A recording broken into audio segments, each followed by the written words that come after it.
Baiklah, selamat datang ke satu lagi episod #NoTapis bersama saya, koresponden berita harian Syahidah Sarhid dan temannya iaitu Fadli Rosli. Ya, Kores. Ustaz. Kores apa nak cakap? Entahlah kores ke tak kores. Macam ada telur Indonesia sedikit tadi, saya fikir. Bukan Enggak. Sedikit aja. Okey. Baiklah Ustaz, bersama dengan kita pada hari ini, kita ada dua tetamu istimewa, pasangan ibu bapa. Siapakah mereka Ustaz? Ya, mereka adalah Encik Muhammad Saufi Yusof dan juga Cik Rohani Mustani. Apa khabar Cik Saufi dan Cik Rohani? Baik, Alhamdulillah. Kalau mungkin orang tak kenal siapa mereka. Betul. Tapi kalau ada yang terbaca di akhbar baru-baru ini mengenai bayi terkecil Singapura seberat 345 gram. 345 lah. 345 gram Wah, Dia betul-betul 345. ringan tu. Betul ringan tu. Betul. Inilah ibu bapa dia. Masya Allah. Jadi hari ini kita nak tahu tentang perjalanan bagaimana melahirkan, kandungan dia bagaimana dan bagaimana proses selepas itu selepas melahirkan. Ini satu pengalaman yang berbeza Yes, Ustaz. sangat luar biasa actually. Luar biasa sebab kita selalu dengar kalau berat baby 2 kilo, 3 kilo, 4 kilo, tapi ini 345 gram tau. Ustaz dulu lahir berapa kg? Lebih kurang dalam 20. 20 Kesian mak awak. Pengsan nak keluarkan. Okey, jadi kita nak tahu tentang bayi ni. Nama bayi comel ni ialah Nur Zayyah Naziha. Yes, saya. Dan kini beliau berusia Sebenarnya usia, for the fact that she's actually 8 months now, 8 bulan, tapi secara fizikalnya dia seperti bayi 3 bulan. Tu kita nak tahu tu macam mana apa perbezaan dia. Betul. Okey, kita nak tahu daripada mungkin permulaan dia. Silakan Ustaz. Okey, kita nak tanyakan. So, anda mempunyai beberapa anak semuanya. Ya, saya ada total, saya ada 4 orang cahaya mata, 3 Plazaya lah, 3 perempuan dan 1 boy, satu lelaki. Jadi Zaya ni anak yang Terakhir yang keempat. Masya Allah. Dan okey, kalau anak-anak you sebelum ni, macam mana kalau you boleh kasih kita gambaran waktu melahirkan tu, diorang punya weight berapa? Anak saya semuanya tak melepasi 3 kilo. They are born on the smaller side. Okay, yang pertama 2.7. Yang kedua anak lelaki saya, dia actually he also premature tapi tak seteruk Zaya. Dia 33 minggu. Dia short I think about 4 weeks. Sebulan. Jadi tapi dia manage to hit the 2 kilo mark. Jadi dia 2.4. Okay, yang anak nombor 3, anak baby girl is 2.6. And last kali gram lah. 345 gram. Tu macam seketul daging. Tak, dia orang Bukan? measure it daging lagi berat. Is it? So it's a loaf of bread. Loaf of bread. Yeah. Bread yang kita beli bawah blok tu. Gardenia bread. Kalau you balik, you tengok is 400 gram. Itulah beratnya Nur Zaya. Wow. Wait. Dia punya roti dia is satu itu No, ataupun the loaf of bread. Loaf Ustaz. Loaf tu banyak-banyak. Saya tak tahu loaf tu apa. Bukan sakapin. Biasanya saya dengar selalu macam I love you, you love me. Kena loaf aja ni lofa Bukan. Jangan sebut nama tu. Okay, so kita nak tahu. So waktu tu itu abang kakak dia walaupun macam berat badan mereka tidak begitu macam sampai hit 3 kilo dan sebagainya, tapi ialah membadai lah. Membadai. Betul. Tapi untuk kandungan macam gini kali ini, macam mana did you, kita kan every month kan, ni kan sesuatu yang dah berpengalaman ibu yang betul. sudah hamil Yes. dan kalau setiap bulan tu kita mesti jumpa gynae dan sebagainya. Ada gynae yang dia macam beri gambaran, your baby this month very small lah. Too small lah dia akan cakap. Okay, journey dia macam ni. Okay, so I go for my daily checkups. Okay, kita under subsidized punya klinik, so G klinik kat NUH. Bukannya every time kita datang dan they scan. No, they macam just dengar heartbeat, take my blood pressure, take my urine test, everything is normal, tak ada diabetes, tak ada apa.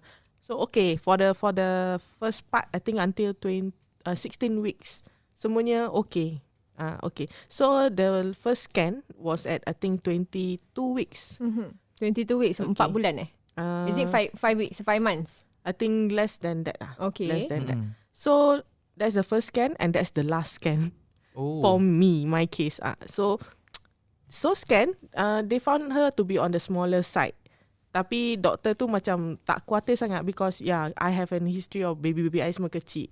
And then for a point that dia cakap baby Melayu tend to be kecil daripada other races. Why Yes, yeah. Oh, Yeah. wow. That's such a Yes. judgment call. Interesting Why? fact kan.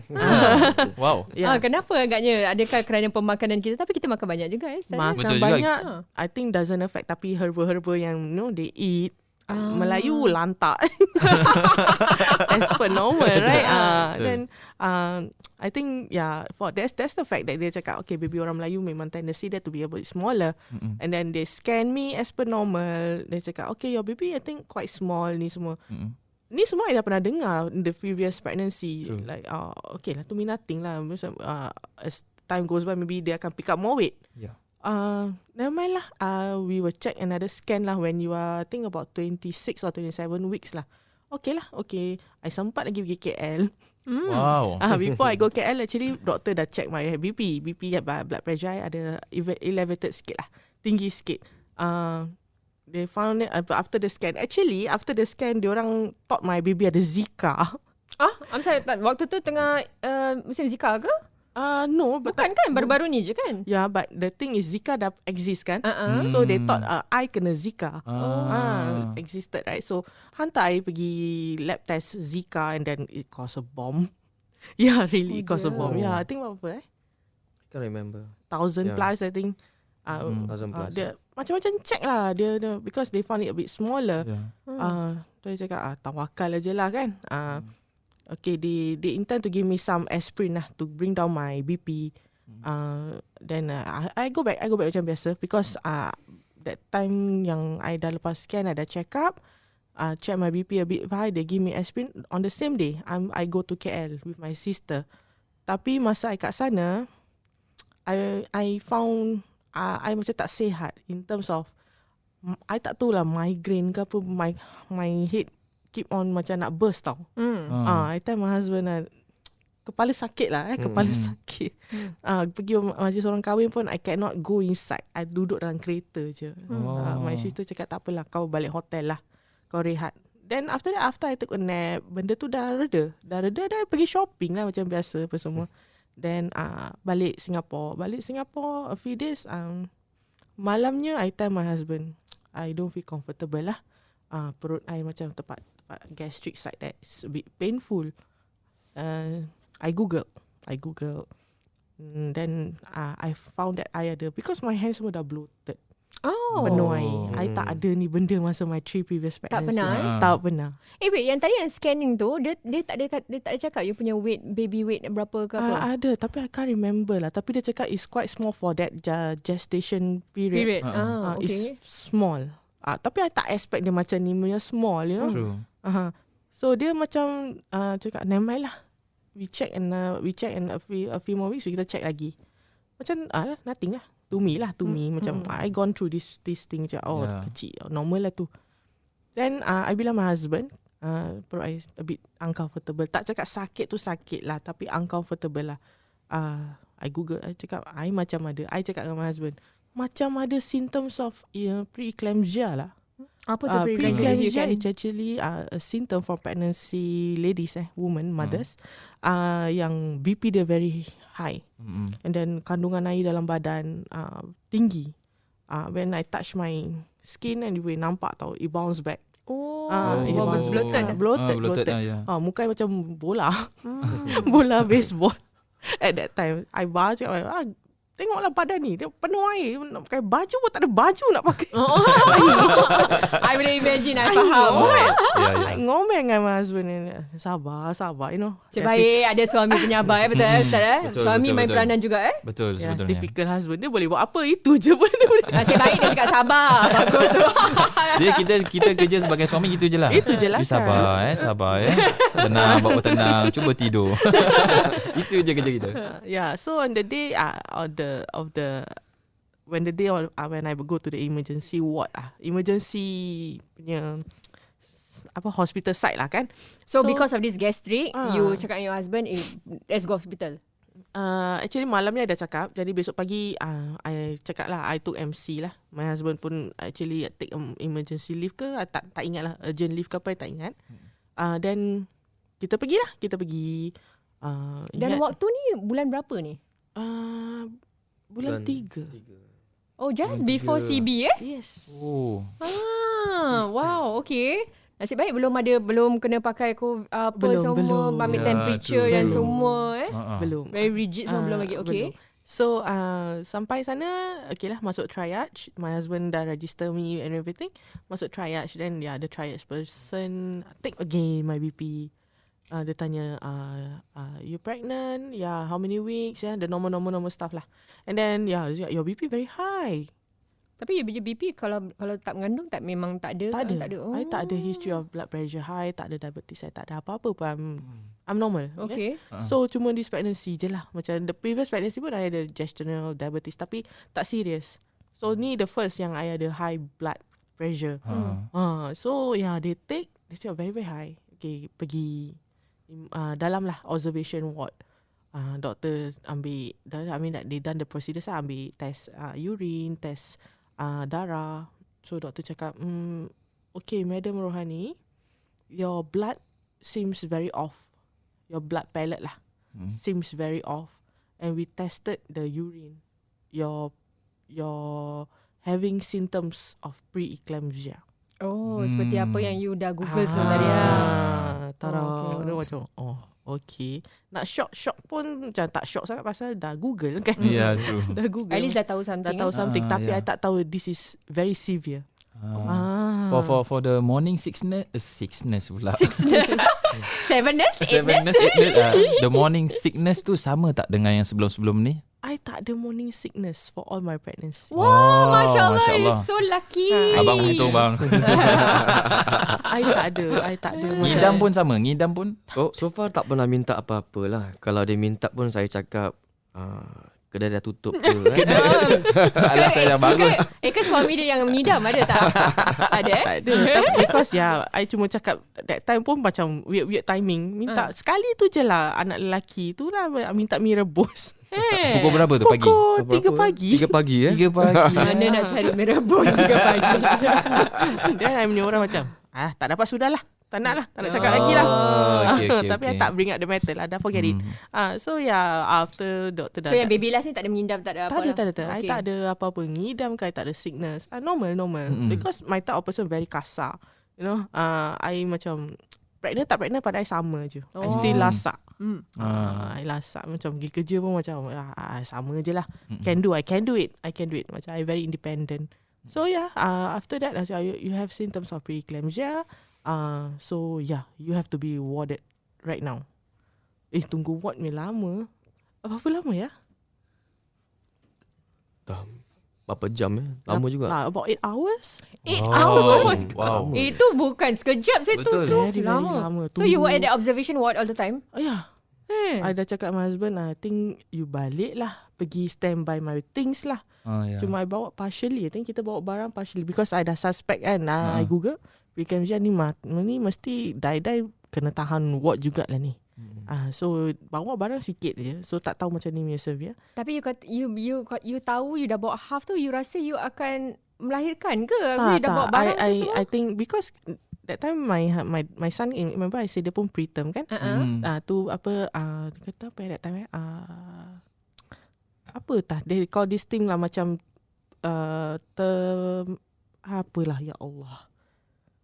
I forget lah apalah macam to stop the baby from coming out lah. Okay, so they never induce lah. They never induce. Dia orang cuma macam nak put me under ward and then stop the pregnancy macam from giving birth before time. Okay. So threaten labor. They call it threaten labor. So I thought macam gitu macam kasih steroid to mature the lungs and then some medicine to stop the baby from coming out because I had that kind of history. So kita prepare half-half je tapi tak tahu sampai macam ni punya severe kan. So kita tunggu ward. Bosan tunggu. Then after finally I get the ward. Okay, okay lah, the usual. The time tu dah malam, I think about 8+9. Dah tak ada, tak ada in charge doctor pun nak check I. Cuma the ward doctor je, which I think is pointless lah. Pasal dia cuma tengok, baca chart, and that's it lah. Tomorrow dia punya professor yang selalunya akan trainee je kan. So tidur macam biasa. Tapi at the same time, masa I kat observation ward kat bawah, they keep injecting me with fluid. I dah lah bloated, and then they keep injecting me with fluid. Did you ask kenapa? I never ask, tapi I did ask. Tapi nurse cakap takut dehydrate. Okay. But dia kasih you minum air, makan waktu makan yang tak observation ada. tu? No makan. Just fluid yang masuk IV. IUV, okay. IV. So I think about 4 packs of the fluid. Oh, banyak. Itulah. Jadi kalau dah bloated, originally bloated, dan taruh tu benda lagi lah bloated. Betul. Jadi very tight, my stomach very tight. I think kerasnya perut ni, macam kenapa ni? Ni semua apa ni? Kira baby ni contraction ke apa? So tak tahu. So the next day pergi scan. So sebelum profesor tu datang, kita pergi scan dulu. Scan. Is it the professor come first or I scan first? We did scan first. We did then scan baru jumpa profesor lah. So they bring down me to scan kan. Doktor lelaki India lah. I think this is a bit unprofessional lah of a doctor lah kan. Tapi since this is no tapis kan, I cakap je lah. Yes. Hashtag berguna juga hashtag pakai. Tapis.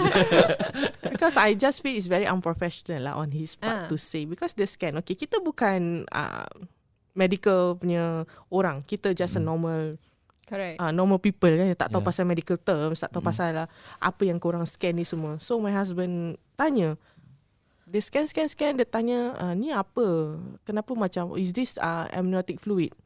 Air tuban. Dia marah my husband. No, this is water. Yes, gitu, I know it's the water. Yeah. What is the water? Meaning water tu is all over my stomach. Okay. Kita yang ni manalah kita tahu. Apa je dek ni kan? Aku mana tahu. So I ask you lah. No, this is all water. Cannot lah this baby. I think you better terminate it. Itu Okay, dia cakap macam tu. So to me is unprofessional. I did tell my boss pasal ni. Sue dia lah. Mana boleh cakap macam ni? Yes. Cakap aku bukannya orang kaya nak pergi sue ni ke jadah semua. Tak nak lah. So he tell us that kind of thing. Wow. That's a very harsh word to use. Terminate. Yes. Apa you punya perasaan bila doktor cakap macam gitu? Macam kau ni. Nasib baik abang tak marah. My husband abang cool aja. My husband is the type macam pendiam lah. My husband pendiam. You can see him now. So dia pendiam. Betul. Memang pendiam. So dia relax tak nak cakap banyak lah that time kan. Cuma that time cuma nak tahu apa prognosis dia, apa dia punya diagnosis dia semua. So my husband just diam lah. Then I was like, apalah doktor ni pergi marah-marah orang kan tak tahu. Kalau kita tahu, kita dah jadi doktor. Betul. Kan? We don't know. Water. Apalah kau ni. So dia cakap lah, I think cannot lah this baby. Cannot survive lah. I think you better terminate it lah. Dia suruh I terminate. You know? That is very bad. Then Kau gynae, you know? Yeah. Gynae punya ultrasound punya scanner, so-called professional lah. But you are not the one that's supposed to be telling me whether I should keep it atau I should buang. it's ultimately your choice. It's ultimately I need someone to actually break down all the risks. True. Kan? As a parent lah, ini anak. You know, Betul. bukan benda mainan. No, it's something dia anugerahkan pada kita. So, I need to know what are the risks. What is the survival rate? Everything lah. Everything. I carry her this far. Aku senang-senang so aku terminate. Yeah. It's not funny. Really. It's not. True. It's not good lah to hear that kan. Dah lah kita down. Our True. moral is really very down. You tell me this type of thing, lagilah down. Did you cry? I did not. That's the thing about me. I'm very strong. Apa-apa I takkan nangis. Tell you. Potong bawang nangis tak? Potong bawang dia. Nak tahu je lah. Tak lagi. Potong bawang nangis lah. Nangis lah. Because I tell myself just be strong lah. Nangis pun what can I hati get? dia kuat lah. Kuat. What can I get by crying? The Yeah, things true. won't get solved. Yeah. True. So I balik ward lah. Then the professor come. It's a lady professor lah, dah tua juga So dia datang, dia dah baca chart ni semua. Then comes the decision time, cakap, your baby is very small. Maybe even when you give birth to it. Okay, I was 23 weeks, 6 days. Okay. 23 weeks So 5 months, about 5 months there. Tapi for a baby to be called a baby, a human, is 24 weeks. And at 23 weeks ni semua, dia punya It's lung called semua dah belum develop. Belum develop betul. And it's still called as a fetus. Belum masih lagi. janin lagi. Janin. It's still not viable. True, Their true. medical terms yang I tahu, 23 weeks 6 days is not called viable. So meaning yang kita ada right to terminate. And then kalau kira macam ada right lah, boleh terminate the pregnancy atau it's our choice. But is it safe kalau sekiranya seseorang tu nak? I mean, it all depends on them lah kan. I tak boleh cakap for sure safe atau tak. I tak tahu. Cuma during that time, diorang give us that choice. 23 minggu 6 hari is not considered viable. Okay. So you ada choice to make. Sama ada you buang atau you give birth. The survivor sama dengan dia punya keadaan kan. I think dia tak ada sakit apa pun. The baby tak ada sakit apa. Macam kita, my son masa dalam my kandungan that time, diorang dah cakap dia ada flat footed lah. Tu semua diorang dapat detect. Tapi my baby tak ada apa-apa. Yang last ni tak ada macam kesakitan apa-apa. Cuma just very small. So I short of 1 day. I 23 6 hari. Oh yes, if not dah 24. 24 diorang takkan suruh I terminate tau. Yalah, true. So I short of 1 day. So I cakap, they give me I think 3 hours to make a decision. 3 jam. Decision sama ada untuk nak terminate atau tidak? Yes, 3 jam. Diorang yang letakkan that 3 hours. Dia orang yang letak 3 hours tu lah. Put that 3 hours. Wah. Because I understand on their part, kalau I decided to go on with the pregnancy, they have to inject me with steroids to mature the baby lungs secepat mungkin. So tapi steroid tu sakit, sangat sakit. So kalau orang cakap inject tu kan macam biasa kan, tak ada. Ini sakit yang teramat because once you inject, benda tu mengeras. Straight away keras kan, and then you can feel your muscle stretch. Muscle stretch. So Tapi ni waktu yang you punya anak lelaki tak pernah kena. I kena juga. I see. I kena juga. So this is I think part and parcel of prevention lah untuk premature babies. So, Apa dia punya pertimbangan, like what the effects dia cakap? Okay, kalau if let's say you decide to go on, you kena buat steroid dan you kena apa? Kalau tak tu macam mana? What ada ni yang dia berikan? Pilihan dia cakap lah survival rate dia 20%, and then kalau you decide to go with this and deliver dia, survival rate 20% tak mungkin hidup, and then very very small. Mana satu you nak? Then you must think of the cost, the journey of her healing process, and then along the way, premature baby, you tahu organs will fully develop. She may have a lot of problems. Hearing problems, mata problem, Banyak heart, complication lah. everything. So that one all they take in consideration. 20% survival rate. Yes. Itu bukan kalau macam dia diambang 40%, masih juga macam Yalah, you can true. make the decision quickly True, lah. yes. You know, I just want to go with it. Yeah. Tapi ni way below. Way Yeah, below. true. Way Dan- below. Dan waktu tu bila diberikan masa 3 jam tu, kemana you suami isteri pergi dan apa yang you all buat untuk perbincangan selanjutnya, langkah yang you ambil? Dalam ward lah. Tak lagi mana-mana Kita kan. masih kat situ juga. Tak pergi mana-mana. Then kita bincang lah. Bincang. Nak simpan, nak deliver ke ataupun nak terminate. Tapi kita cekalkan hati untuk simpan baby ni with advice from one of the professor, nama dia Profesor Zubaya Amin. Dia yang bagi kita Kata perangsang lah. Kata perangsang. Motivation cakap ni semua. Apa yang dia cakap? Ni selepas berita diberikan Yes. Tapi berita bukan diberikan oleh profesor ni lah. Another professor. So dia datang masuk dalam ward kerana dia tahu keadaan you all. Because dia pediatrician punya in charge. PD Okay. So apa yang dia katakan kepada you all? Dia cakap dengan my husband lah. That time I was like Dia cakap dia punya risiko bila giving birth tu is 20% dia punya survival rate. Then dia cakap jangan risau, dia akan terus bantu kita dengan apa-apa equipment yang sekarang ni untuk with the medical punya advancement sekarang lah, cakap just deliver lah, dia kata. It's okay lah, dia kata don't think so much, just deliver, we see what we do later. Dengan the rest we leave to Allah. Tapi time tu you all ada macam call your parents ke ataupun Tak ada. just to for advice tak? Tak ada. For advice tak.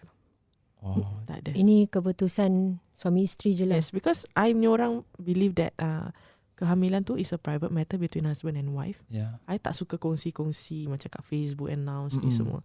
So boleh-bolehnya during pregnancy period pun I takkan ambil gambar and show people my baby bump ke apa, because I don't feel it's necessary. True. So yeah, ni semua hush-hush lah. Macam okay, this is a private moment. We husband and wife are facing with such difficult times dengan cabaran macam ini. So let us go through it together first lah. Selebihnya lepas kita dah buat keputusan, then only we call his mom. So kirakan bila you discuss tu, kalau Cik Safi you boleh terangkan, what were your considerations lah untuk nak teruskan agar wife you deliver? Kalau ini walaupun nak melahirkan, mungkin ada consequences dia juga kan, kerana ini bahaya jugalah kan. Waktu tu apa yang you pertimbangkan? Oh yeah, before that doktor tu ada cakap is life and death punya matter. It's either the baby or me. Maksudnya macam mana? Macam nak selamatkan baby, I may be at the risk. So sama ada dia mati atau I mati. Wow. Yeah. So macam mana you sebagai seorang ayah, suami, ni anak ada, isteri pun. Betul. Saya masa time tu betul-betul cekalkan hati. Saya cakap dengan Profesor Zubaya, kalau boleh kita try to selamatkan dua-dua nyawa. Instead kita hilang satu. Cuba sedaya upaya. Macam gitulah. Ada waktu tu ada macam y'all doa ke apa ke, solat hajat ke apa situ ke something ada tak? Kita berdoa juga supaya mudahkan segala urusan lah. Selebihnya kita terserah pada Ilahi. Jadi waktu tu pun you tak ada rasa sebab ke apa macam? I sebab, tapi at the same time I tak breakdown. Because I don't want to show to my husband that we are weak. We've been through this once with my son. We can go it again. Sebab tu definitely I bukannya seorang ibu yang tak ada hati perut kan. Betul. Sebab tu perlu, tapi I perlu cekal lah.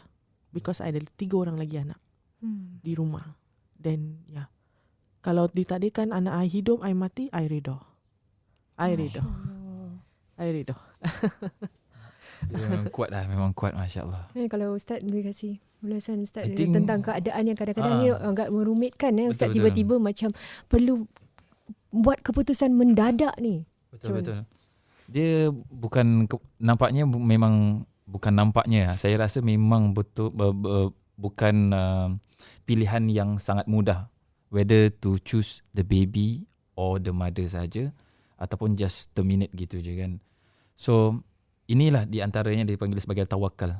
So maknanya kita betul-betul berserah diri pada Allah Subhanahu Wa Taala. Kita cuba untuk usaha dan juga jangan lupa untuk selalu minta petunjuk daripada Allah Subhanahu Wa Taala agar kita punya setiap langkah, every decision yang kita ambil semuanya berdasarkan apa yang Allah Subhanahu Wa Taala takdirkan yang terbaik untuk kita. Dan alhamdulillah nampaknya seperti ini. Dan disebabkan oleh tawakal yang tinggi, masya-Allah, maka alhamdulillah hasilnya pun adalah hasil yang terbaik. Which is sekarang kan alhamdulillah. Alhamdulillah. So dikatakan tak semua orang yang boleh melakukan tawakal ni. Memang tawakal senang untuk kita sebut di lisan, tapi untuk kita menjalani tawakal tersebut belum tentu semua orang boleh lakukan. Yes. Sebab dalam hati masa time tu cakap, ya Allah, kalau tadi kan aku pergi tapi anak aku sempat lihat dunia, aku reda ya Allah. I tak nangis, cuma when I release the news to my sister, then she called me, I minta halal semua. Time tu baru I nangis. Masya Allah. Kan sebab kita dah tak tahu sama ada itu kali terakhir kita ke apa kan. Itu part je I nangis cakap. Jangan macam gini. Cakap teruskan, cakap reda. InsyaAllah dia doakan yang terbaik. Jangan fikir banyak. Kenang anak-anak. Yalah, dan minta maaf, minta halalkan, minta semua keluarga doakan. Kalau ada silap salah, minta ampun, minta maaf. So ni maybe is the last yang I boleh say something. Because it's either me or she. Diorang bertubi-tubi cakap, kuat. Kau kuat. Selama ni pun kau kuat. So kuat. So doktor tanya, you make your decision? Cakap, yes. Deliver. I will deliver my daughter. Be it 20%, be it 10%, apa. A daughter is still a daughter. Teruskan. InsyaAllah. Dia kalau untuk anak-anak yang dengar podcast ni kan, ataupun siapa sahaja, jangan lupa pengorbanan seorang ibu, seorang bapa yang seperti ini ya. Walaupun antara pertaruhannya antara nyawanya sendiri pun dia sanggup. Walaupun kita punya nyawa tu kira 20%, seperti mana dikatakan 10%, 5% pun, dia tetap akan gadaikan nyawanya demi untuk diri kita. So, people may say, tak apalah, terminate je lah. Kau kan ada 3 orang lagi anak. Tak senang macam tu lah. Sebab kita sendiri yang kandung. Not that easy. Even though kalau I ada 9 anak dan this anak nombor 10 pun, I will still do the same. I will still taruhkan my nyawa just to see dia live. I cannot be that selfish. Macam aku sayang nyawa aku tak mahu kau. Tak boleh. I carry you this far. Kalau if I want to terminate, dari mula, I will terminate. Because fikirkan, okay, hidup Singapore sekarang susah, nak support ni semua, I will do so. Tapi I tak fikir tu semua. Then I carry you this far just to terminate you. To me is that it's not fair to you. Budak ni dalam kandungan tak bersalah. It's not fair to you. Kalau aku boleh berjuang untuk kau, untuk tengok dunia, walaupun 1% pun, I will do so. Sebab tu dalam Islam pun, kalau bila seorang ibu yang meninggal dunia semasa melahirkan, dia adalah apa dia Ustaz?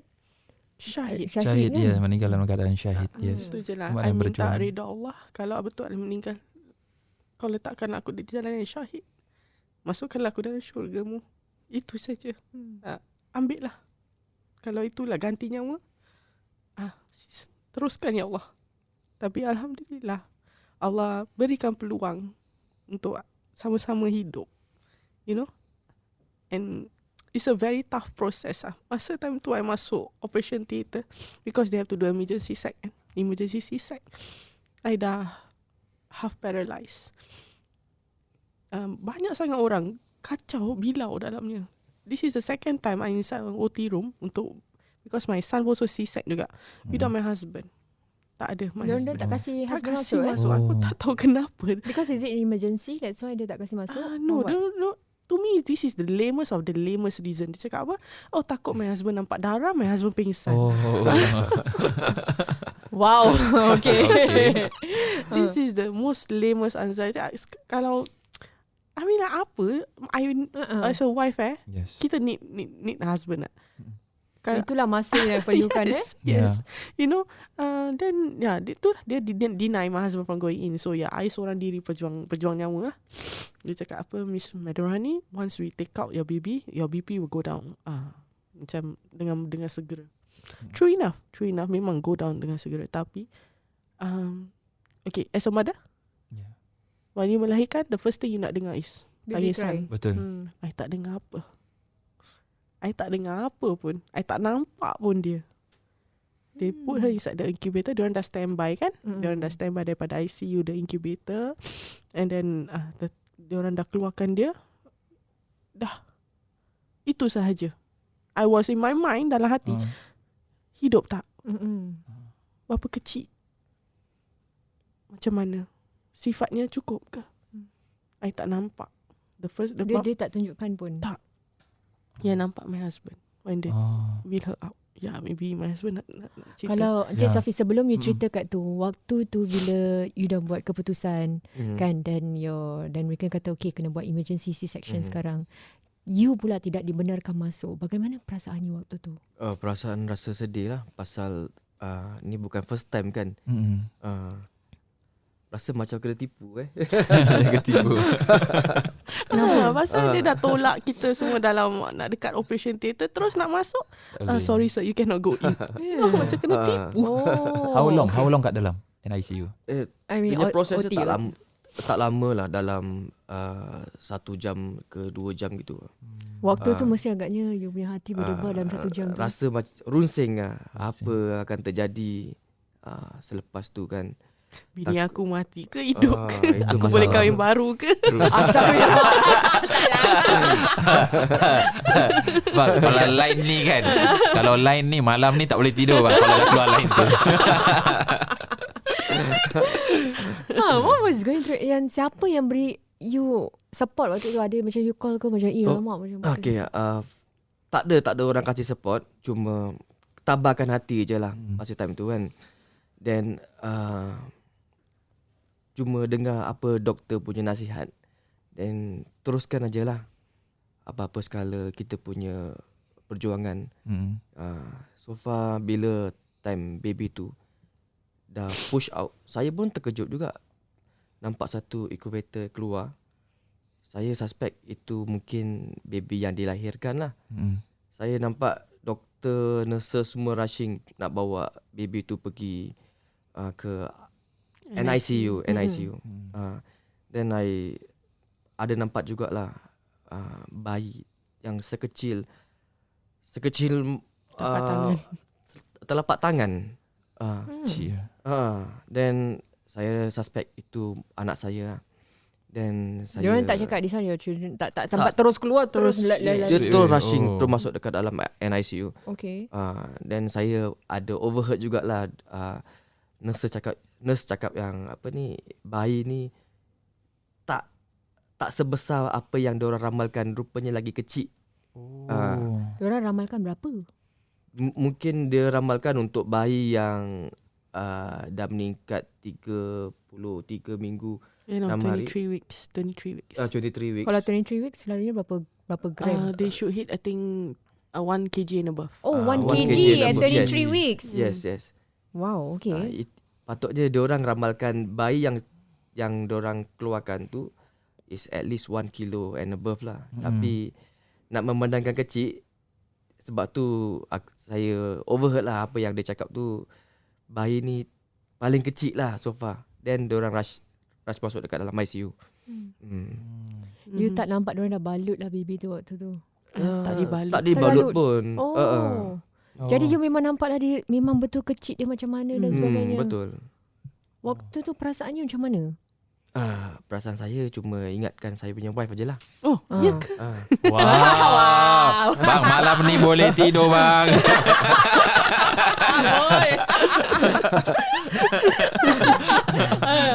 Yelah, macam nak tahu kita itu bayi dah nampak keluar. Kan betul lah, isteri masih kat dalam tak tahu berita. Yang paling risau sekali yang orang di dalam lah. Kan tak tahu selamat ke tidak ke.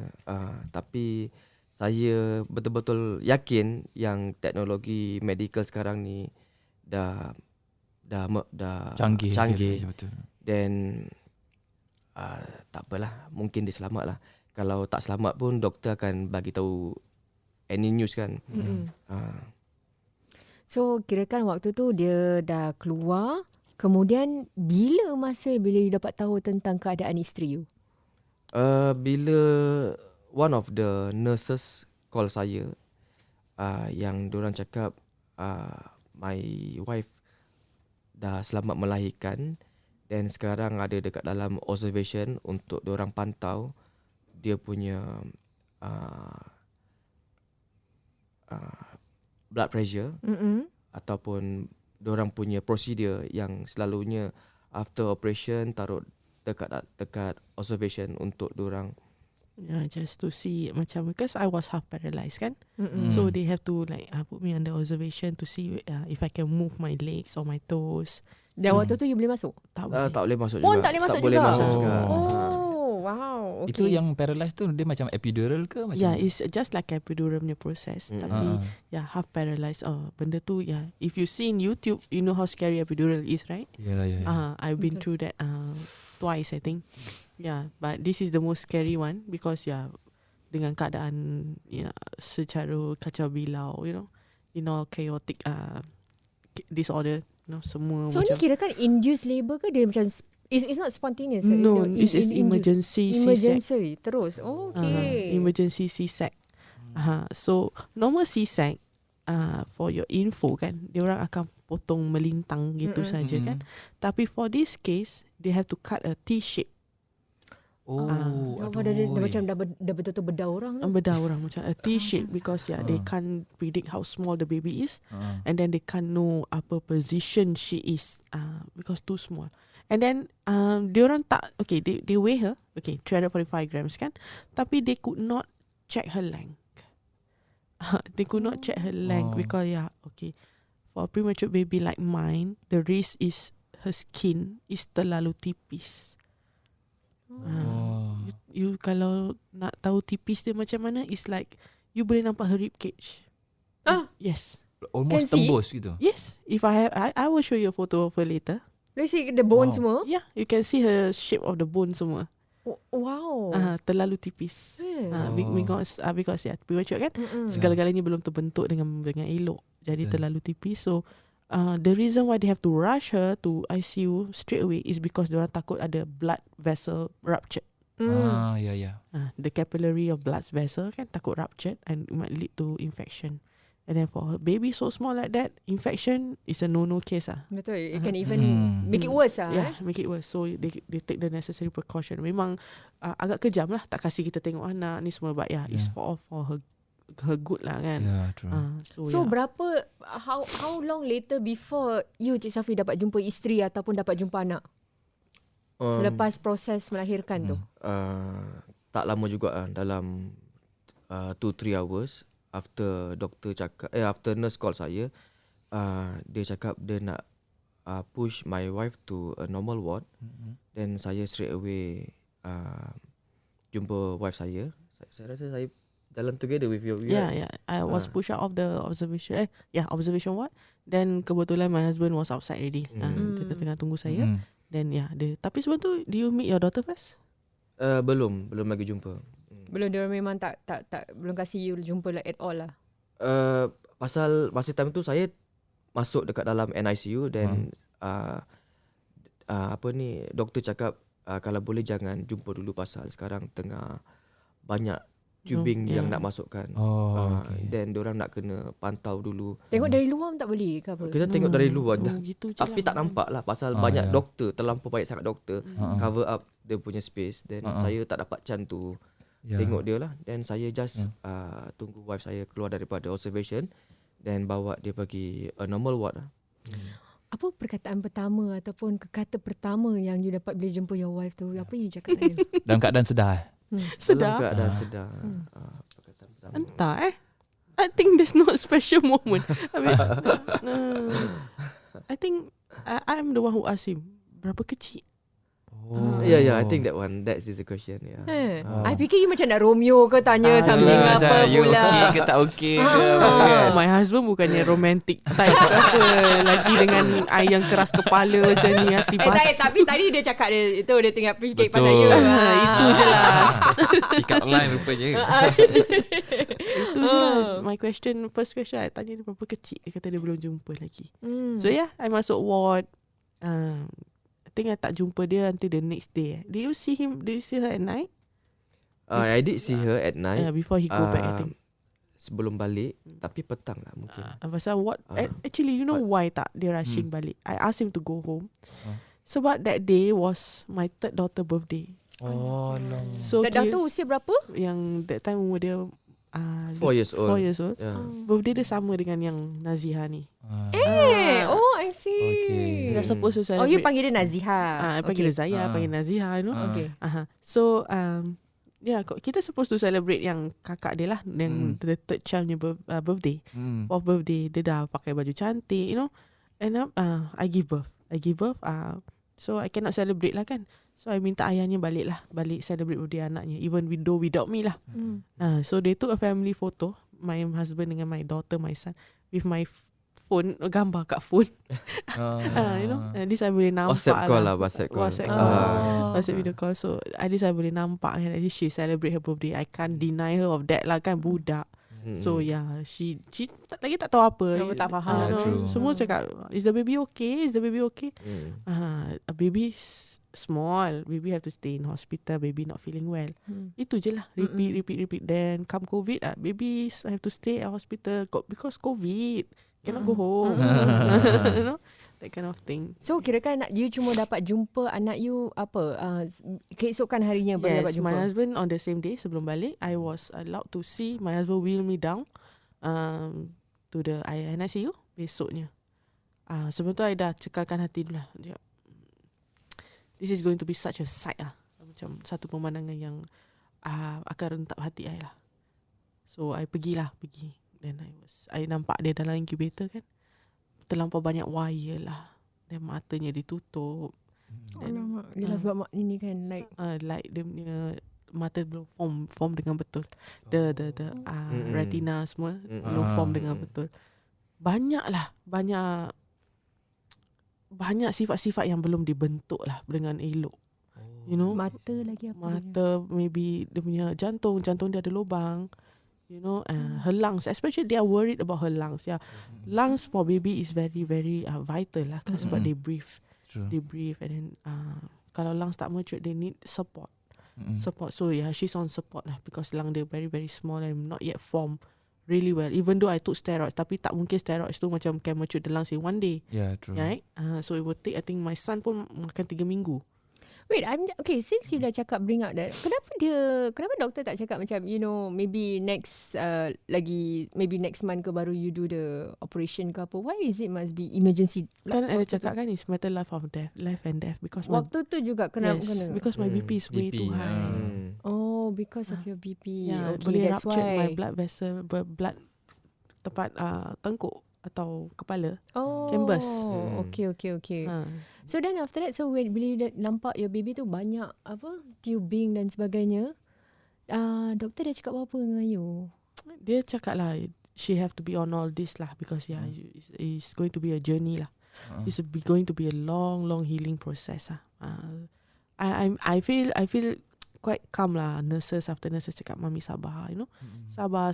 This is going to take quite long. You may see the other baby growing up, maybe going home apa semua, tapi tak mau feel discouraged lah. As a person that I am, I tak rasa discouraged lah. Dia cakap insyaAllah lah. Allah pemudahkan. So I go on. Nampak dia. Then since that day, and for your info, they have to use the smallest tube ever at NUH. The smallest ever. Diorang tak pernah pakai tu tube pun. Tapi dah memang ada that tube? Ada, tapi tak pernah digunakan. Wow. Ni kerana sebab kalau kita ikut laporan sebenarnya yang kalau ikut laporan, bayi paling ringan yang dilahirkan di NUH ialah seberat 460 gram pada 2016, tapi you punya lagi kecil, 345. Yes. Ni boleh masuk Guinness World Record? Tak, Japan holds the smallest. Smallest. I dah Google dah ni semua. Japan holds the smallest. Berapa? 200 plus gram. Wow.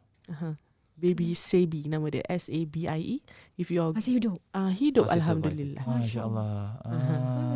Kalau you as a premature parents punya baby, you will do all this, you know. You will Google, is she the smallest in the world atau apa. I dah Google, ada tak baby this small survive atau semua. Lagi nak tahu so that give me chances hope. Betul. Yes, hope, yeah. That give me hope, you know. So I Google, I YouTube apa semua. Yes, I found it one in Japan. 200 plus gram. I can't remember the exact gram, tapi way smaller than Zaya. And survive. So that shows that how our medical advancements is already like macam way too advanced. Boleh insyaAllah. You know? Yes. Berapa hari selepas tu sebelum you dapat pegang dia? I dapat pegang dia I think about 4 months after. 4 months after. Cuma kita boleh tengok, kita boleh pegang tangan dia melalui lubang. Lubang tu. That's it. Tapi I nak pegang dia in my arms 4 months after. You dekat hospital berapa lama? I cuma 3 hari je. 3 hari je. So macam normal lah, kira kan macam you didn't have any complication No. ke apa Tak ada. for your side, tak ada? Tak ada. Because baby dah turun kan. Dah normal. They took my blood pellets once again and then they found semua dah back to normal. Okay? All back to normal. So kira kan you macam melahirkan macam normal lah biasa? Normal. Okay. Yeah. I can walk, I can what. So I balik. You know? Balik. Tapi yalah. From the day, kita punya routine starts. Kita nak kena jenguk anak hari-hari. Macam mana tu? Kita Lagi you kena dalam pantang? Yes. I go I pantang pantang gitu je lah. Tapi Ah. demi anak I go lah. Kan I ya. tahu orang-orang tu semua tak boleh ni semua. I don't care. Yeah. Anak I tengah bertaruh nyawa tu. True. So pantang semua tu tolak tepi lah. So dalam 4 months tu, like the progress, is it macam terus membaik ataupun mungkin tak pertengahan tu ada macam ada drop? Ada hiccups. You know, along the way ada hiccups. Macam during I think the 3rd day atau 4th day, diorang cakap dia ada jaundice. Okay. Tapi itu normal untuk baby Normal kan? but not normal for premature baby. True. That's severe. Okay. So diorang feel very scared because the jaundice level was so quite high. And then Dr. Zubaya cannot brain dia kata, I cannot just understand this. Kesian doktor tu sampai tak balik rumah. You know? Betul. Wow. I think can give credit That's why to we the- salute Yeah, this true. doctor because Wow. they go all the way for her. You know, I mean like for other babies mesti they do the same. Tapi for her, dia sanggup datang balik even it's a off day dia, just to do check-ups on her, do his mathematical, scientific kejadian ni semua. Baiknya. Alhamdulillah, kita punya jodoh pertemuan dia dengan doktor ni. Yeah, Kita true. so that time Zaya kena jaundice is quite high. Dia cakap I cannot brain why she got this jaundice so high. I calculated your blood type and her blood type, yes, but it must not be so high like this. Yeah, I tak nak buat blood transfusion on her. This baby so small, Masya Allah, God forbid dia kata. God forbid. So dia letak tu UV light tu kan, yang warna biru atas bawah, tepi kiri kanan semua. He put but tak turun until I don't know apa dia buat lah. What did he do ya? They just I think they just masukkan a bit of blood transfusion sikit daripada O type punya blood type. So her jaundice went down abruptly. Turun dengan mendadak. So it's all back to normal. So there's a lot of hiccups along the way. They found I think for the first 1 week tu banyak hiccup along the way. Macam dia punya lung, dia lagi doktor lagi concern pasal dia punya lung, then jaundice. Dia pun takut kalau let's say dia punya skin get into infection. Sebab tu dia kurangkan sentuh bayi. Dia ada taruh signage untuk kurangkan sentuh bayi. Takut ialah kita daripada kita punya kuman ke apa ke. Yes. lagi time COVID, nak dekat time COVID that time. So 1 week after that COVID. Skip breaker. Habis macam mana you nak pergi hari-hari tu? Tu I cakap dengan Tak boleh doktor keluar semua. rumah semua. That Waktu tu. time kan totally cannot go out. Yes, I yes. minta memo daripada head of department lah. Ni Dr. Zubaya ni, dia cakap because I have to deliver breast milk every day. Oh, dia boleh minum? Dia masuk dalam tube lah. Okay. The tube so I have to deliver breast milk every day. So I ask a memo lah from Dr. Zubaya ni, cakap dia pun tak tahu start already, is it the circuit breaker? I don't know. Dia masih dah betul engross kerja dalam dia. hospital lama tu. Cakap, okay, I can ma'am, I will write you a memo. So yeah, they write me a memo to let these parents keluar lah to visit their premature baby, which is at NUH. So yeah, kita through back and forth lah hari-hari. That time I was on maternity kan, 2 bulan. So kebetulan my husband punya kerja is work from home. So he was there with me lah. throughout lah the 2 months. Mm-mm. Then Hari Raya pun Hari Raya I still can Zoom dengan family members. I mean his side. His side kan tak tahu. Yeah. His side tak tahu yang I dah melahirkan. His side don't even know I'm pregnant kan. Oh, okay. Uncle auntie dia semua tak tahu. Kita Zoom macam biasa lah, like nothing happen. Tapi tak bilang lah. I never tell anything. I tak bilang apa-apa because kita tengah berdepan dengan situasi yang agak getir kan. Betul. So ini bukan sesuatu yang baik lah untuk dikongsikan. Nantilah semua dah baik, dah elok, baru kita bilang kenapa, why, what happened.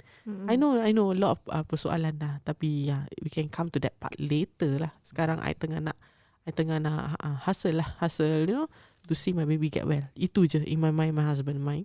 So kita buat macam biasa lah, Zoom, senyum-senyum, ketawa-ketawa, as per normal. So Raya tanpa anak, Hari Raya pun pergi hospital. Tapi ada orang cakap blessing in disguise lah. Tak dapat raya kan? So tak payahlah pergi mana-mana sangat. Kalau boleh tanya, nama doktor tadi siapa? Dr. Zubaya Amin. Zubaya. Credit to him lah. Thank you doktor lah. Dia ada masih contact dengan you all tanya masih contact. Alhamdulillah ada. Very good doctor sih. Very good doctor.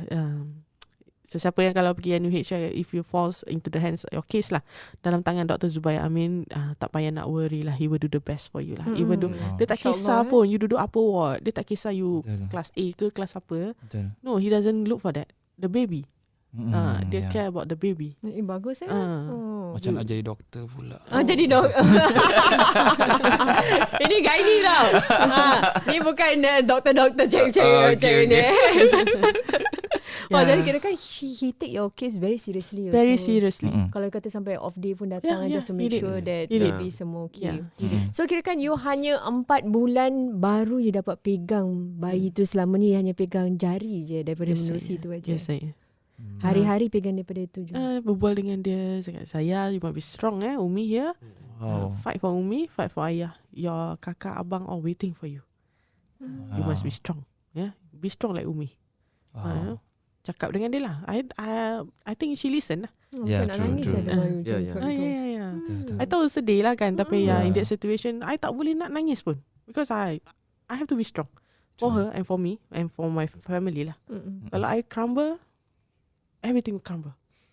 Orang cakap lah husband is the head of the family lah. Tapi as a mother, I'm the queen. Kan? Kita queen. Jadi kalau anak-anak depend on me and my husband. Salah satu collapse, that's it.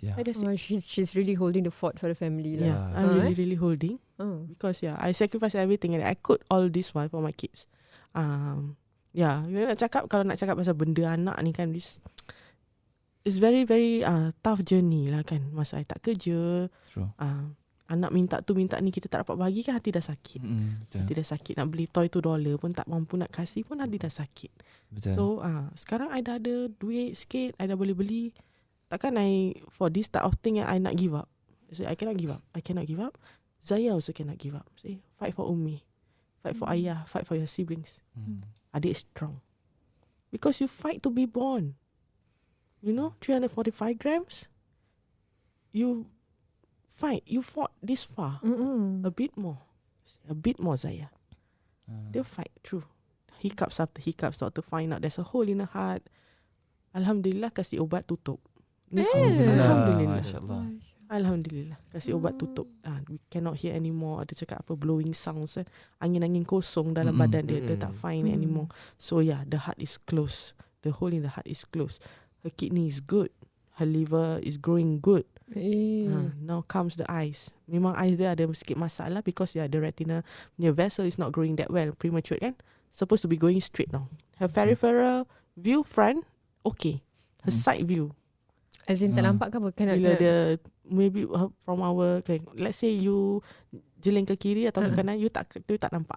Okay, even you are looking front kan, you nampak ke tepi. Zaya have that problem. ROP, they call that retinal apalah. Attachment, disattachment ke apalah. So we have to another hurdle, another obstacle that we have to go through. So laser. To invoke the capillary. Laser kat budak kecil tu. Laser. Betul. Macam mana hati you waktu tak sampai hati? Dah lah dah tengok tube banyak. Alah, tak sampai Kena hati. laser lagi. Tapi kita cakap it's for her good. Memang sakit. Sakit tu sekejap aja. Tapi untuk jangka masa yang panjang, kalau untuk kebaikan dia, take it. Ya. Every time kalau dia macam let's say nak kena pergi macam let's say diskan surgery ke apa kan, laser ke apa ke. Apa you selalu macam doa dalam hati? Pemudahkanlah ya Allah. Pemudahkanlah urusannya. Ringankanlah kesakitannya. You know? Bayi sekecil itu. Sakit. Kita dicocok pun sakit. Dia sekecil itu, tubuh yang sekecil itu lagi sakit. So kita kat sini tak boleh buat apa. Doa ibu tak ada hijab. Dia angkat oleh Allah. Masya Allah. Waktu tu lah. Waktu tu. You know? So go. Umi here. Umi strong for you. You strong for Umi. This is two-way traffic. Seorang ayah pun takkan faham kan. Seorang ayah tak akan faham tak naluri seorang ibu. Kita fight lah. Dua anak, marilah. Kita lawan. No, Umi for you. Be strong for Umi. So dia agaknya dia dengar kata-kata you maybe tu, hari-hari I berbual dengan dia. Hari-hari benda yang sama. Hari-hari I datang, I doa. Okay adik, jom kita doa sama-sama. Baca Al-Fatihah ni semua kan. Okay.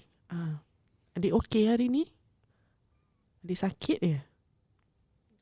Sikit lagi Adik fight tau. Adik strong. Umi here. Ayah here. Adik must fight. Adik go through all this. Alhamdulillah lah. Dia membesar. Doktor pun very amazed, you know, at her progress. She become the champion. She champion. Dalam ICU. Ada premature babies, ada certain amount of milk yang diorang cannot tolerate. Ada had dia. She can accept. Zaya can accept. You kasih dia berapa pun, dia accept. Dia naik sikit. At that time could not produce so much breast milk, jadi diorang have to use donor's milk. So yeah, dia kasih Zaya accept. Donors punya breast milk. Yes. So dia kasih. Producer, sorry, ambilkan tisu producer. Sorry. Dia dah macam sinetron pula. Dah lah. Tapi boleh I macam kita yang mendengar ni boleh menjiwai tau. True. Sebab tak this is one in a moment punya life experience yang mungkin tak semua akan go through. Ada orang mungkin go through worse than me. But this is the worst that I ever faced lah kan. Dugaan yang paling teruk lah. So I take it in my stride. Kita go on. Then the Zaya also cooperate. Then so as what I say, doctor reduce her oxygen level a bit by a bit. Pasal kalau boleh tak nak pakai support. That support. So doktor macam pelankan dia punya oxygen, pelankan to see if she can tolerate, can breathe on her own. Mula-mula tube melalui mulut Mula-mula tube melalui mulut pasal mudah untuk masa time tu betul-betul masa time dilahirkan tu time crucial. Jadi the only way yang dia boleh taruh tube oxygen tube is daripada mulut lah. Then as times go past, right, after dia dah besar sikit, then baru dia start daripada hidung. Dia tak boleh taruh daripada mulut begitu lama pasal takut ada infection. True. Then bila tube tu masih selagi tube tu ada dekat dia punya throat dia tak boleh menangis. She cannot cry. Pasal dah blocking dia punya voice cord. Kalau dia manage to cry even though there's a tube, meaning there's something wrong with the tube. Yes. That means maksudnya tak insertion dia tak betul. Tak insertion betul. Wah, kira kan tube tu masuk dalam kat tempat dia punya voice tempat tu. Yes. Voice box dah. Then go through her asparagus and then to her stomach. Wow. So I dengan my husband ni macam boleh nangis tak dia Ada suara ke tak dia Kita macam orang tongong lah, orang bodoh. Dia setiap kali buka tu benda bulat tu yang kita nak touch dia punya hand, kita akan lower down our ears to actually hear ada suara tak Kira kan the whole yang 4 months tu sebelum tu you tak ada suara. Tak ada suara. We keep asking nurse, ada suara tak dia? Have, mommy, have. Not now ni, later. When the tube come out, then you can hear her voice. Tube tu forever dalam wimpak dia. For the 4 months. 4 Then months. 2 months actually. Then they take out, they have to use another insertion. Pasal takut dia rupture kan. Throat dia hurt ke apa. They have to go through her nose. Hidung pula. Aduh. Yeah. Ini lagi teruk daripada swab test ni. Swab test pun kalau tak payahlah, tak apa. Swab test kejap je kan. Ni Ini this. sampai ke bawah. Yes. So kalau that between from the first until dah keluar everything, maaf kata dia punya bill dia, anggarannya lebih kurang berapa kalau if you are willing to share ke? Sebelum subsidize, because kita under government subsidize kan, normal ward. Jadi deduct, sebelum deduction, sebelum Medishield Life and everything is I think about 200k sorry. 200,000. 200k. Yes. Beli rumah. 200 plus lah, 200 plus. Lepas rumah ustaz. Betul. Lepas saya. 200k. Yes. Masya Allah. Ini untuk baby je Yes saya. Okay. My one dah settle lah. And you normal 3 days 3 days je. saja. Still okay tu, still okay kan, Dan manageable. dah habis subsidi semua, berapa you kena bayar? Okay, 53,000. Wow. Itu boleh bayar pakai CPF? Ke apa? Boleh cover. Nasib baik ada Medishield Life. Oh, Medishield Life. Nasib baik ada Medishield Life yang baru government implement. Jadi dia deduct from the Medishield daripada from Nozaya punya account, which is 49,000. Then the remaining was in my husband Medishield lah. Hmm. Cuma berapa ribu. Alhamdulillah. Yeah. Banyak juga daripada Banyak. 200 turun Yes, ke yes. 40. Alhamdulillah. That's why Allah pemudahkan. Ya. Masya Allah. Siapa yang sangka Yes. Anak ni bawa tuah lah. Alhamdulillah. Betul. Dalam kesakitan tu pun dia bawa tuah kan pada mak bapak. Jadi masa apa kita untuk deny dia from living. You know, kalau Allah tak kehendakkan dia. Masya Allah. Dia satu je actually. This because of the tawakal tu je. Yeah. Yes. Yang mula-mula tu. Kan. Yes. That's the thing. Bila you tengah susah tu, bila you dah cuba, kemudian you tawakal, you serahkan betul-betul 100% you serahkan pada Allah Subhanahu Wa Taala. Allah sendiri akan navigate everything, mudahkan everything for you. Not only the baby, daripada pembayaran dia, kemudian apa pun. everything, dia punya progress dia, everything kan. If you look it's beautiful actually. COVID tak ada orang tahu. You know, I don't need to go so many places. Tak payah. That's the whole thing. Orang cakap COVID ni, tak bagus ni semua.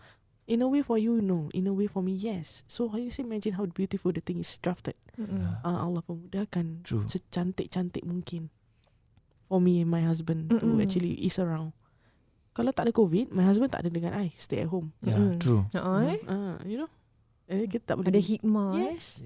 Yes. Itu dalam Quran dikatakan wa may tawakkal 'ala Allah fa huwa hasbuh. Siapa sahaja yang tawakal pada Allah Subhanahu Wa Taala, maka Allah ni cukup bagi dia. Cukup je. Tak perlukan yang lain. Allah aja, Allah akan settlekan everything. Cukup. Dan you waktu tu pun you tak ada fikir, wah ni dia dah stay lama ni, mesti bayar banyak ni. I tak fikir. I pun tak fikir bill berapa, nak bayar ke tak nak bayar ke. Tak nak fikir. I don't want Tak terlintas pun. Tak terlintas pun. I just want to see her healthy. Masya Allah. I just want to see her, you know, just come back to me. You know, dalam tangan Umi. Itu saja. Oh, tu betul lah. Tawakal tu memang it can be a miracle lah. Yes.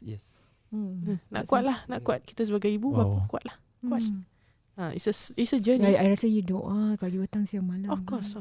Adik-beradik dia pun berdoa juga sebelum tidur. Wow. Masya Allah, ya ke? That's so nice. Macam mana tu, apa yang dia cakap? Yelah, tak boleh fasih bahasa Arab kan. Tak apa nak bahasa Melayu. Bahasa Melayu, ya. Bahasa Melayu, Cukup. bahasa orang putih. Dia cakap apa tu? Umi dia ajar, you must doa for your baby sister. Ya Allah, please protect baby Zaya. Please make her safe. Wow. That's it.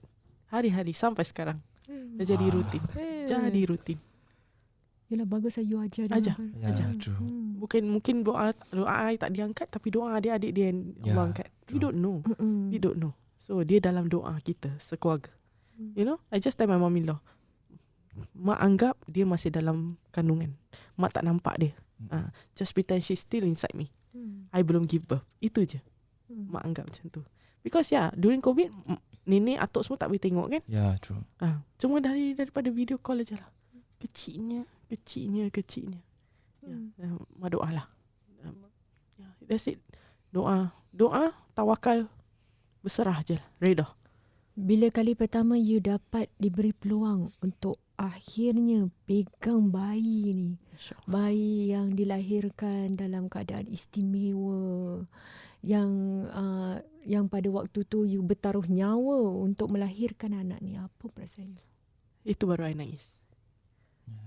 Akhirnya dalam dekapan Umi. Sakit dia nak? Tak apa. Umi pegang adik. Sayang. Umi ada.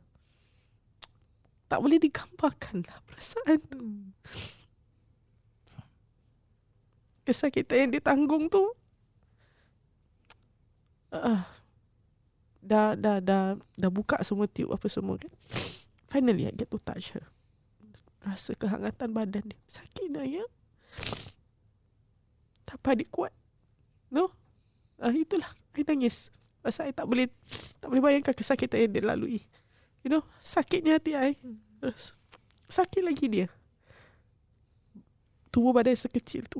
Sakit lagi dia. Tapi ya, she's a fighter lah. Ya. Sedihnya tak boleh dicakap lah. Tak boleh diucap. Tak boleh digambarkan. Tak boleh. Sentuhnya kita ibu kan, hari-hari kita tengok daripada through the glass ni. Is she okay? I cannot feel her heartbeat. Boleh tengok monitor je. Setiap kali monitor tu tit. Kenapa ya? You know? Oh, nothing. She's agitated. Tu je. Now I can feel her warmness. She moving.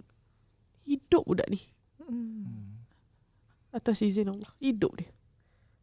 If only that time I were to make a wrong decision, she will not be here with me. Yeah. True. Mungkin you kesal nanti sepanjang hari. Mungkin. Kan? If only. I don't want to live with that. If only. Kalau kau tak, aku ada 4 anak sekarang ni. Tapi mana lagi satu? I choose to terminate her. Yeah. I tak nak hidup dengan kekesalan macam gitu. So yeah. Tak apalah. Kita go on. Isi demi kalau Allah ditakdirkan, kita tak boleh deny Allah punya kehendak kan. Kalau Allah nak takdirkan yang lain for her, to trade my life for her, that's it. But at least I give a fight, you know. Yeah. I do something. My last sacrifice as a mother. I tak pergi ninggalkan dunia ni tanpa perjuangan terakhir lah. Itu. Ni cerita betul Wow. ni. Perjuangan seorang ibu boleh buat story ni. Betul. Dia boleh buat buku. I did tell Betul. Ustaz my story macam Ya. Boleh buat novel lah. boleh buat Oh. novel. Ya, true. Boleh buat level je. Dan saya orang pertama yang akan beli. Even yang time tahnik tu pun it's a very beautiful moment. Ini kalau Ya. bagi mereka yang tak tahu, sebenarnya Ustaz Fadli ni merupakan ustaz yang menjalankan Yes. tahnik ke atas baby. Cukur rambut. Cukup Cukur lepas rambut, saja. So kalau boleh waktu tu, you jumpa banyak bayi lah untuk buat tahnik. Ya. How different untuk you Ustaz? Tak, ya. You Normal. tahu tak ke tidak baby ni adalah bayi terkecil? Tak tahu at all. Hmm. Pasal saya ingat kan macam it's a normal baby. Macam saya pernah buat yang baby yang ada autism. Okay. So maknanya bila time cukur ada tube kat dia punya hidung. Masih ada tube. Ya. Oh, okay. So macam gitu is saya pernah at least. Itu physical nampak Ya, physical. Tapi ini memang tak sangka langsung. And Ustaz dah pasal tahu macam normal kan. Itulah saya ingat macam normal gitu kan. Pasal dia nampak normal. Hmm. So nampak normal. And bila dia try to engage saya selalu letak situ usia bayi berapa. Ya, usianya. Usianya ya. Nampak ya. Aduh, jadi ngomong bahasa Indonesia ni. Aduh. So usianya berapa? So itu dia dah cakap 3 months tapi dia punya itu dia macam usia sebenar 7 bulan. Ya saya. Macam apa ni? So, macam tak tahu lah. So just datang buat sekali, dia buat macam normal. Sekali dia cakap this is the smallest baby. Macam that time saya pernah baca akhbar. This is the smallest baby in Singapore. Yes, saya. So macam even I told them I'm very honoured. And even I told them also Yes, saya. yang kalau dia besar Cari ustaz. cari saya. Ya saya sendiri yang akan ajar for free. Masya Allah, So Ustaz. that's the reason for me to their family. Kenapa you ada rasa keinginan macam itu Ustaz? Ya, sejak dari cerita kawan ni semua, so dia punya perjuangan daripada family dia, kira daripada mak saya, bapaknya saya, kemudian daripada saya sendiri, perjuangan yang susah kalau kita nak bandingkan dengan orang lain punya. And also I'm very honoured to do dia punya cukur rambut, everything. Like it's a different feelings different experience. Luar biasa. Luar biasa, alhamdulillah. Dia macam dah ketentuan kan dia. True. Ustaz dah di contact oleh Berita Harian. Dia cakap macam tu. Macam macam Ustaz tahu? Macam Ustaz tahu? Saya lah podcasternya. Wow. Promote. Nampak? Promote Notabis. Bagus. Gitu. Siapa lagi nak tahu pasal Notabis? Masya Allah. You see the ketentuan, you see the organisation. All arranged. Yes. Aku tak sangka yang Ustaz ni yang akan do this podcast. Sebab kita belum launch lagi. Memang baru minggu ni kita akan launch properly co-host baru kita lah. So I kasih Ustaz, ni babynya. Ni baby paling terkecil di Singapore. Ustaz macam taken aback. Macam stun sekejap lah. Ni yang baby terkecil kat Singapore ni. Macam Berita Harian ada contact. Mana Ustaz tahu? Barulah the revealing. Masya Allah. Bagus lah Ustaz. You ada insting reporter. Tu yang saya nak Ustaz. Bagus. Korespondon. Nampak macam ada news element dia. Bagus Ustaz. Sempat lagi saya jamu Ustaz lah makan Ustaz. Betul, laksanya Masya Allah. Salah, lontong. Oh, lontong. Masya Allah, betul. Laksa dia banyak lain. sangat. Benar rumah nak pergi. Okay, so kira kan dah lepas itu, so hospital kasih bawa balik bila waktu dia boleh bawa pulang? Okay, actually they're supposed to go home 31st of July. I think 31st of July supposed to go home supposedly. Tapi they found that her eyes macam saya cakap tadi, mata dia 31st of July tu waktu tu usia dia dah berapa? Actually dia dah 6 bulan lah. Oh, okay. Tapi physically I think kalau you nampak dia macam bayi sebulan. Sangat kecil lah, sangat kecil. At the point of her discharge dia cuma weigh 2.1 ke 2.2 lah. Masa dia discharge. So macam hari tu actually kita dah prepare nak bawa dia balik kan. Adik-adik dia semua, kakak-kakak dia, abang dia semua dah tahulah dia nak balik. Semua dah prepare and everything. Sekali comes the bad news. I think you cannot bring her home today. Say, why? Kan, I want to bring her home. Why? You say we can't bring her home. Oh, she need to do another laser. For mata dia. So she have to be warded again. So kita tak nak. Dia cakap boleh nak bawa balik, boleh. Tapi once you do the laser, you have to ward her back. Cakap, tak nak lah buang masa. Nak kena ward dia balik ni semua kan. It's another registration case ni semua. So I don't want to go to the hassle. So I just okay lah, tawakal lagi seminggu lah. So kita biarkan dia lagi seminggu. Kita bawa balik dia I think sebelum National Day Sebelum National Day sebelum Ogos. Sebelum 8 of August. Kitanya 9 of August lah. 8 August negara mana tu? Zimbabwe katnya.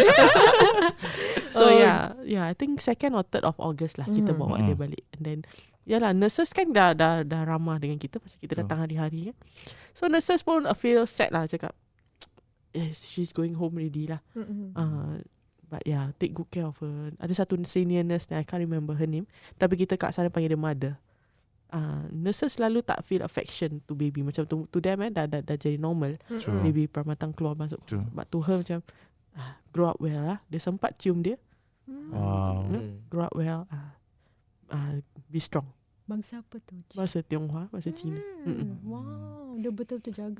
Betul jaga.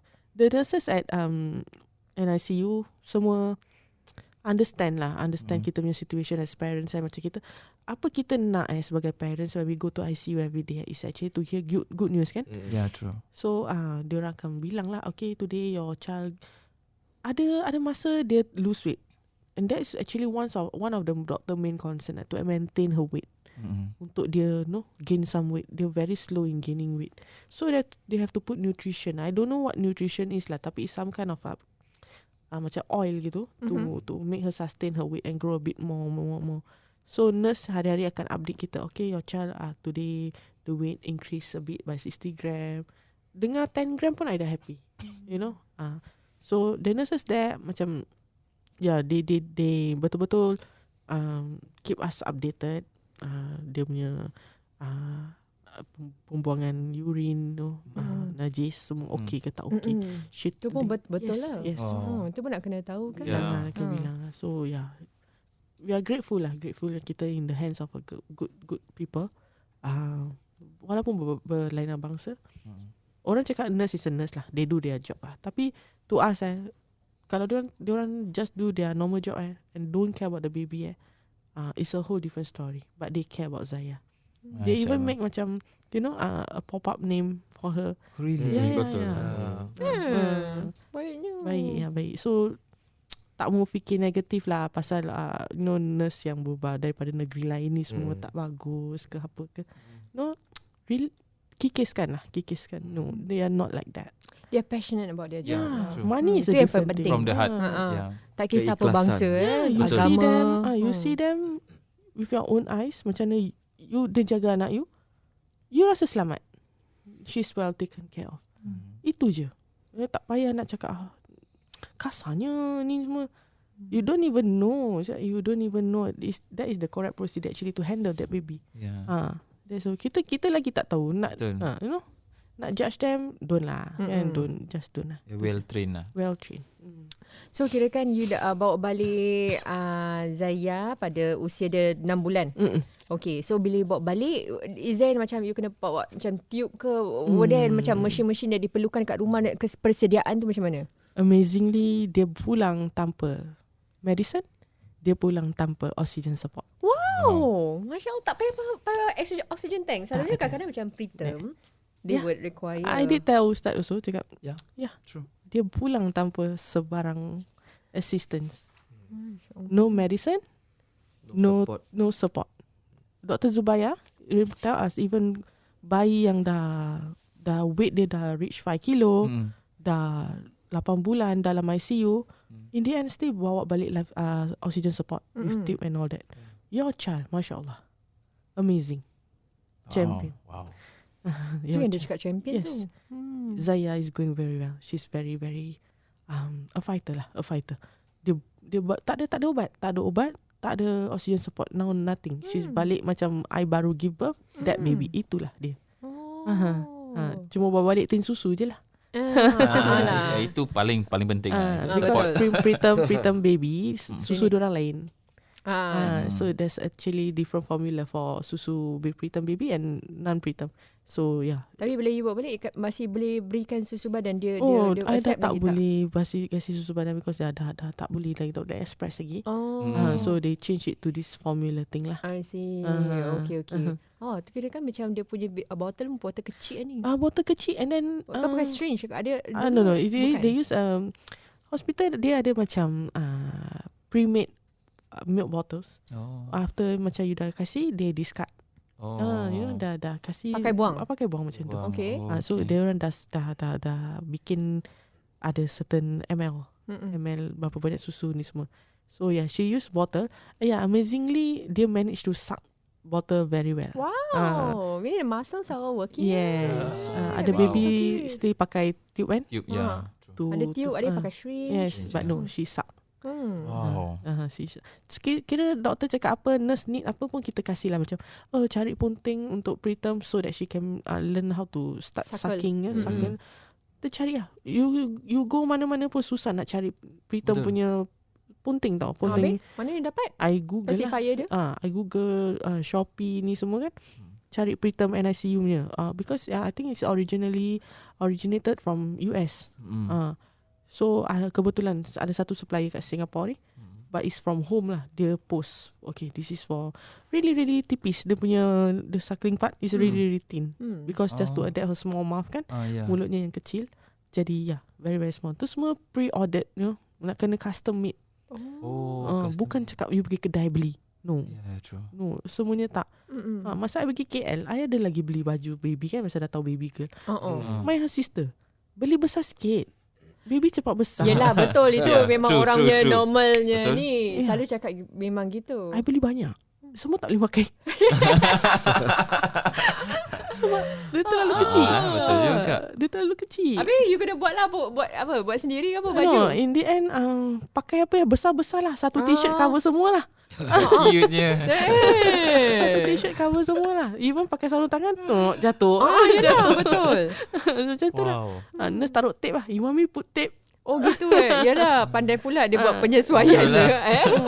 Itu je. Macam everything nak kena bilang diri sendiri lah yang apa yang kau beli ni semua dah tak boleh guna sekarang ni. You know, you have to cater to another kind of needs lah. Cari baju baru yang lebih kecil, punting yang lebih sesuai, you know, everything.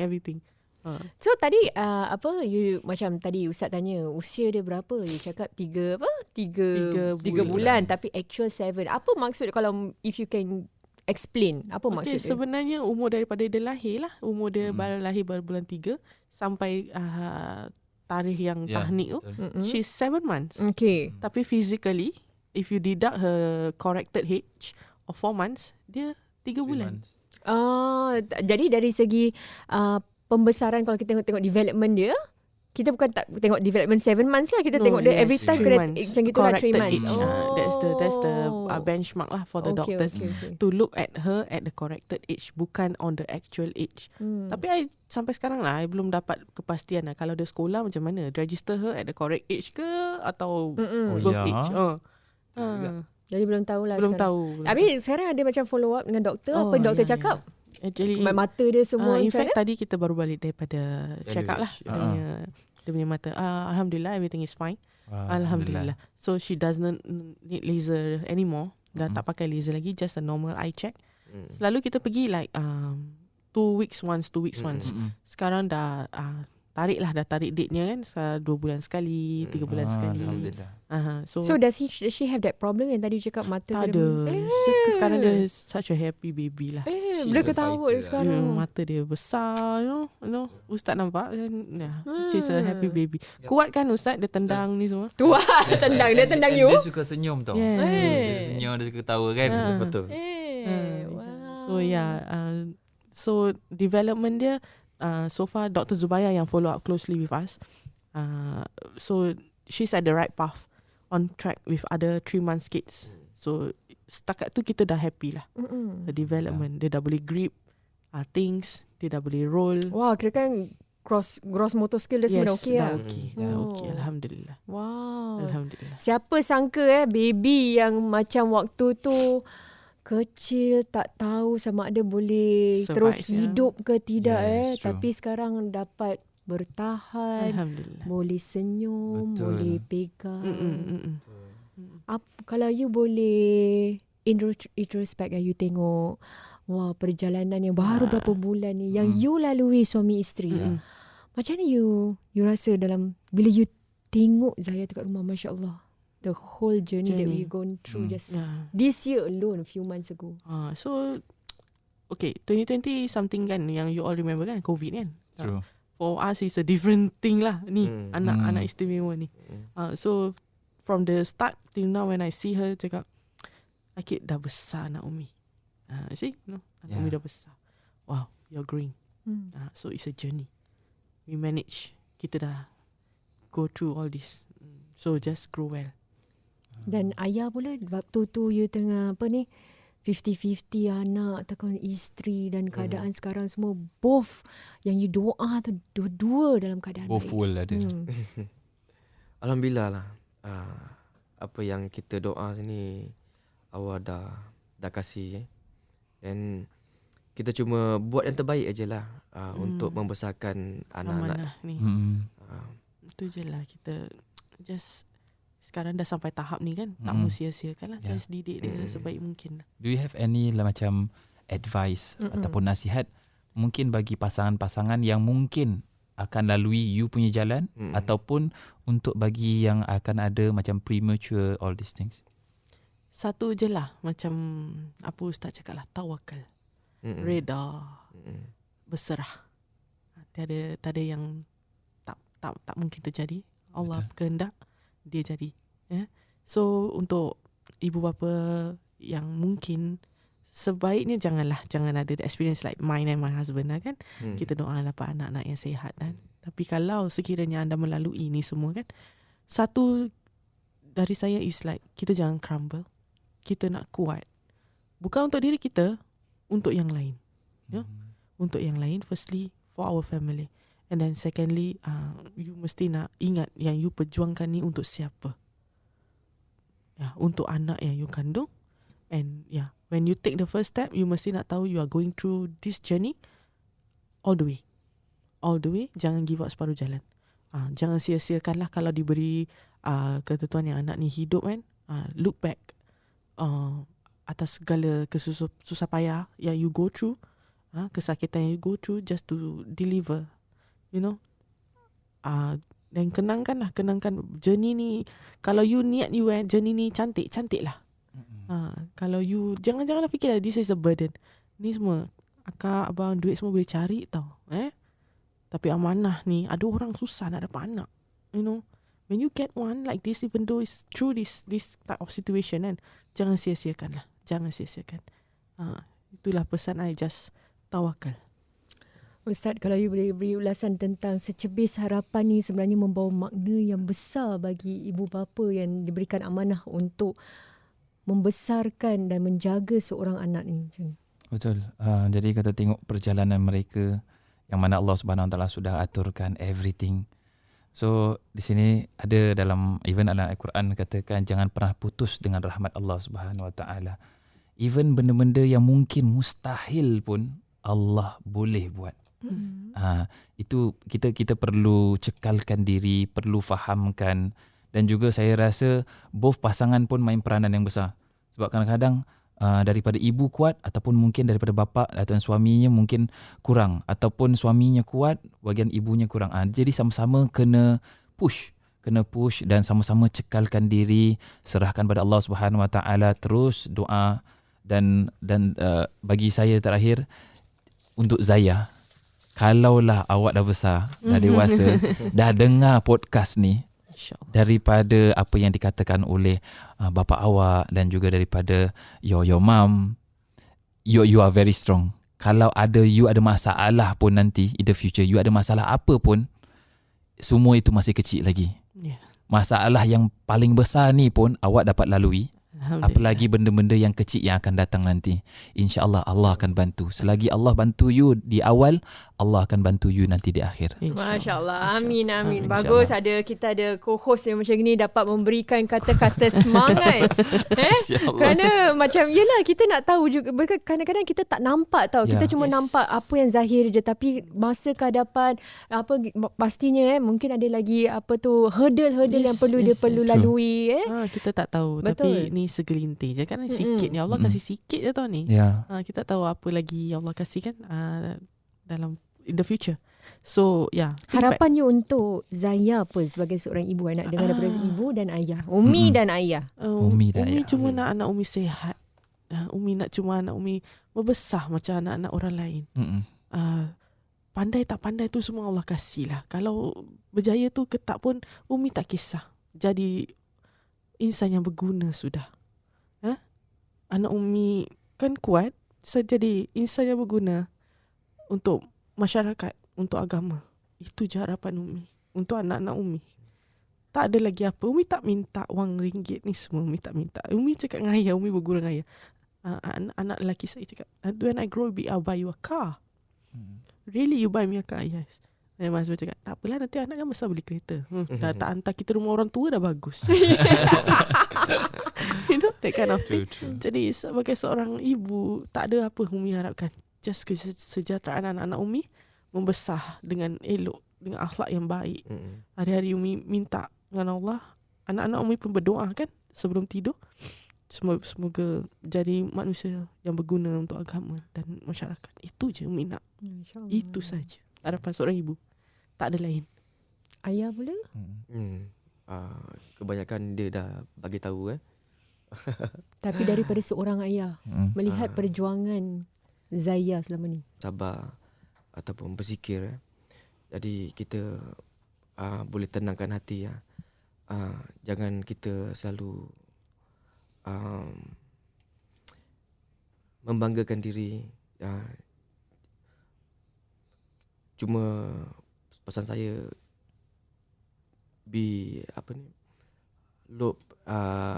as low profile lah.